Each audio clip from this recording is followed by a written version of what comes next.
क्या बीजेपी के टिकट पर चुनाव लड़ेंगे अरुण गोयल? निर्वाचन आयुक्त के इस्तीफे के बाद इस सवाल ने राजनीतिक गलियारों में हलचल तेज कर दी है।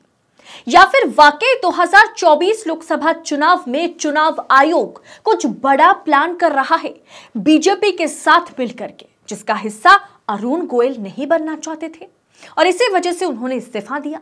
आखिर इस्तीफे के पीछे राज क्या है, क्या छिपाया जा रहा है, इस वीडियो में पूरी सिनेरियो क्लियर करने की कोशिश मैं करूंगी, तो वीडियो को अंत तक देखिएगा। नमस्कार, स्वागत है आप सभी का देश नीति पर। मैं हूं आपके साथ अदिति।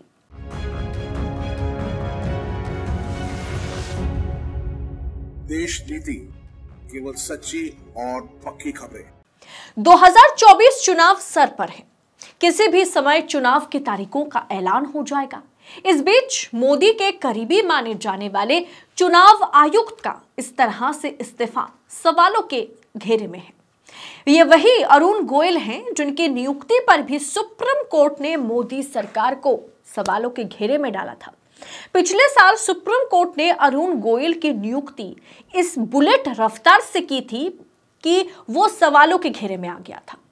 सुप्रीम कोर्ट ने तंज कसा था, कहा था कि कौन सा आसमान टूट पड़ा था कि सरकार बिजली से भी तेजी गति ला करके ये काम करने लगी। एक दिन में चयन प्रक्रिया पूरी कर ली गई, लेकिन इस बार अर्जेंसी कुछ अलग है और जायज भी है। उसी अरुण गोयल का इस्तीफा क्या है, क्यों उन्होंने इस्तीफा दिया, इस पर सवाल तो उठेगा ही। लेकिन सवाल सबसे बड़ा ये उठ रहा है कि क्या चुनाव आयोग कोई प्लान कर रहा है या अरुण गोयल निर्वाचन आयोग से आयुक्त पद से इस्तीफा इसलिए दिया क्योंकि उन्हें अब चुनाव लड़ना है। कांग्रेस और कुछ अन्य विपक्षी दलों ने सवाल किया कि क्या मुख्य चुनाव आयुक्त या केंद्र की नरेंद्र मोदी सरकार के साथ किसी मतभेद के कारण यह कदम उठाया गया या वो चुनाव लड़ेंगे। विपक्षी नेताओं ने भारतीय जनता पार्टी पर निशाना साधते हुए सवाल किया, क्या गोयल ने यानी अरुण गोयल, पूर्व चुनाव आयुक्त अरुण गोयल ने कोलकाता हाईकोर्ट के पूर्व न्यायाधीश अभिजीत गंगोपाध्याय की तरह बीजेपी के साथ बीजेपी के टिकट पर लोकसभा चुनाव लड़ने के लिए इस्तीफा दिया है? कांग्रेस की ओर से 3 अहम सवाल पूछे गए जिस पर बात करना बेहद जरूरी है। स्पोक्सपर्सन जयराम रमेश ने सवाल उठाए कि निर्वाचन आयुक्त पद से अरुण गोयल का इस्तीफा 3 सवाल खड़े करता है। उन्होंने ट्विटर पर ट्वीट करते हुए इस बात की जानकारी दी कि क्या उन्होंने यानी अरुण गोयल ने वास्तव में मुख्य निर्वाचन आयुक्त या मोदी सरकार के साथ मतभेदों के कारण इस्तीफा दिया या फिर उन्होंने व्यक्तिगत कारणों से इस्तीफा दिया है या उन्होंने कुछ दिन पहले कोलकाता हाईकोर्ट के न्यायाधीश की तरह बीजेपी के टिकट पर आगामी लोकसभा चुनाव लड़ने के लिए इस्तीफा दिया है। कांग्रेस नेता ने कहा कि निर्वाचन आयोग 8 महीने से voter verifiable paper audit trail यानी वीवीपैट के मुद्दे पर विपक्षी गठबंधन इंडिया में शामिल दलों से मिलने से इनकार कर रहा है और हेरफेर को रोकने के लिए वीवीपैट बहुत जरूरी है। उन्होंने आरोप लगाया कि मोदी के भारत में हर गुजरता दिन लोकतंत्र और लोकतांत्रिक संस्थाओं पर अतिरिक्त आघात करता है। वहीं पर कांग्रेस अध्यक्ष मल्लिकार्जुन खड़गे ने भी इस मुद्दे को हल्के में नहीं लिया।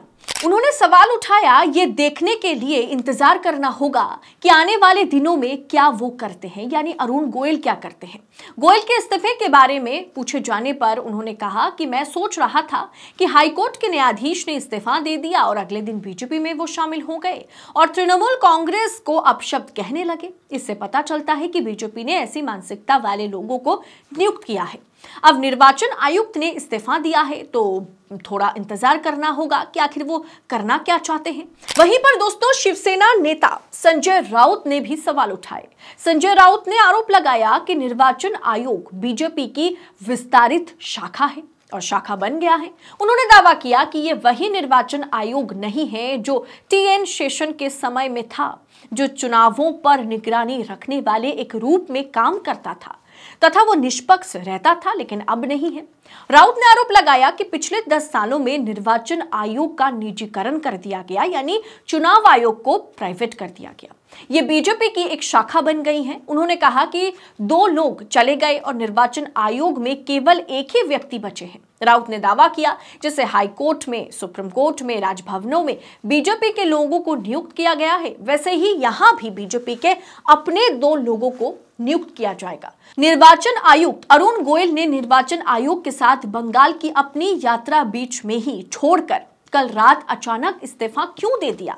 उन्होंने दावा किया कि बीजेपी के बंगाल विरोधी बाहरी जमींदार परेशान हैं क्योंकि बंगाल में उन्हें लगातार खारिज कर दिया जा रहा है।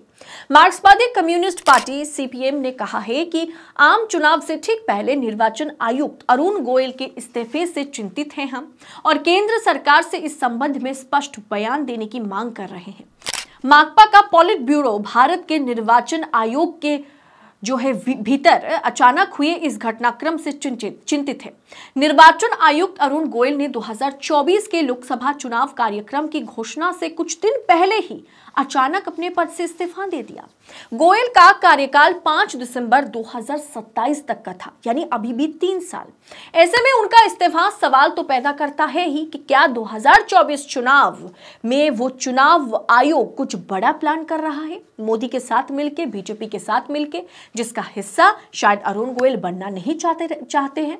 शायद उनकी अंतर आत्मा जो है वो जाग गई है, या फिर रिटायरमेंट के 3 साल पहले ही इस्तीफा ये संकेत भी देता है कि कहीं अरुण गोयल भाजपा के चुनाव तो लड़ने वाले नहीं हैं। क्या अरुण गोयल पूरी तरह से क्लीन है क्योंकि भाजपा को लाल आंख दिखाने वालों पर ईडी, सीबीआई और इनकम टैक्स का रेड ये तो एक शाम का जो सीरियल ड्रामा होता है वो बन गया है।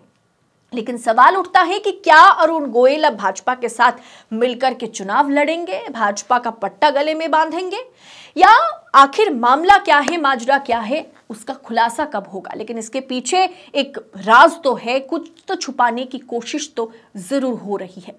इस पूरे विषय को आप किस तरह से देखते हैं? क्या आपको लगता है कि उनकी अंतरात्मा जागी है या फिर वो जाकर के भारतीय जनता पार्टी में शामिल हो जाएंगे? बस समय का इंतजार है, समय आने पर ही ये रिपोर्ट भी सामने आ जाएगी। फिलहाल इस विषय पर आपकी राय क्या है? आप कमेंट कर अपनी राय हमारे साथ शेयर करें।